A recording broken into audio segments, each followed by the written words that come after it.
Kathleen a également aidé à also démarrer helped plusieurs start organisations many de défense des droits des organizations femmes, that les defend féministes, et aussi des women's organismes rights œuvrant sur les questions and agroalimentaires, other que ce soit des organizations réseaux that deal with provinciaux de sécurité agricultural and food alimentaire, issues. allant à la création de marchés locaux pour les From the producteurs.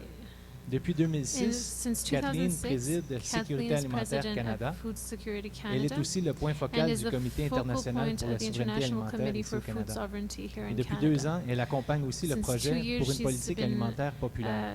in Un charge of projet the qui a mobilisé des PFPP milliers de program, a Canadiens program d'un that bout à has l'autre du mobilized pays thousands of et qui Canadians lancera all over the prochainement country sa and which will propre politique soon alimentaire. be launching its own Kathleen a accepté de relever le défi de faire le pont food entre les policy. interventions de nos invités de ce soir Kathleen has et ce qui se accepted passe ici au to Canada. act as a bridge between the people who Well, spoke that's a today and challenge. our guests. I think, like everyone in this room, I feel like I've been through a whirlwind of emotion. I knew it was bad. I didn't realize it was that bad. I knew that there were courageous people of vision engaging in struggle. I'd even met some of them in different places. I have been blown away, inspired, and this seems really weird, but overjoyed to hear the words of Adair and Ibrahim and to realize that with all that we're dealing with, we have leaders and friends who are very, very powerful in giving us a vision that we too can work for. Canadians really like to think of ourselves as generous people. And when the earthquake happened in Haiti, we all rushed to our checkbooks and to send money to try and help. But not very many of us looked to say, what is Canadian policy in Haiti? What's Canada's government done to support the destruction of the Haitian economy? What's Canada's government doing to support the destruction of the agricultural economies in Africa?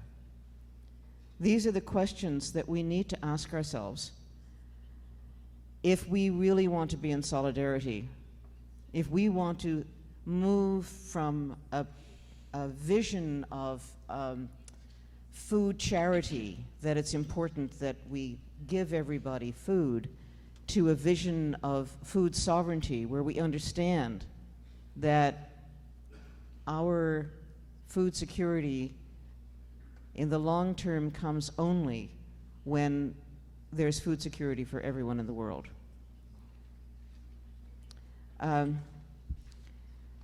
That, of course, is what Food to Canada is all about. It's why we put on this conference, to say we need to look carefully at what is the policy framework within which we're operating, and what can we and must we do to change it. But recognizing that that change is not necessarily going to happen very quickly with the current regime in Ottawa. We also are very busy, and have been for years, creating the building blocks of a different system. So at the same time as we think about what is the framework of what we'll call food sovereignty, we also want to know, what is the meat of it? What are the elements of it? What are the creatures that are part of it? Recognizing, for example, we hear a story, and I'm sure I'm not the only person in this room who had a bingo, when I hear a story of corporations saying, well, this land is empty, there's nobody here, we can use it. Larry? This did not happen in this country? Of course it did, and it's going on happening right now. So we need to hear these stories and bring them home and try and figure out how do we handle them and what do we actually do. And I wanted, because Jim was so sweet as to point out the PLA Cup from Cargill, and as many of you know, my husband Brewster is probably one of the world's experts on Cargill. When our daughter and her husband started their microbrewery in British Columbia and were looking for certified organic, because they had to be certified organic, malt to make the beer with, Rebecca came to Brewster and said, "Daddy, what am I going to do? The only place I can source this is Cargill." And he said words to the effect of, "Well, you know, it's really hard to be pure in an impure world. You have to do what you have to do." But having started at that point, and yes, they did buy Cargill's malt for several years, they also worked with the local farmers, and they worked with the local maltster, and now, I'm happy to say, they have helped set up a system where the barley is being grown in the region and being malted within 45 kilometers of where the brewery is, and the hops are being grown right there, and it's all rebuilding a local economy from the bottom up. And I'm telling you this story because, first of all, I'm very privileged to be inspired by, among others, my own children. But that is what we're doing.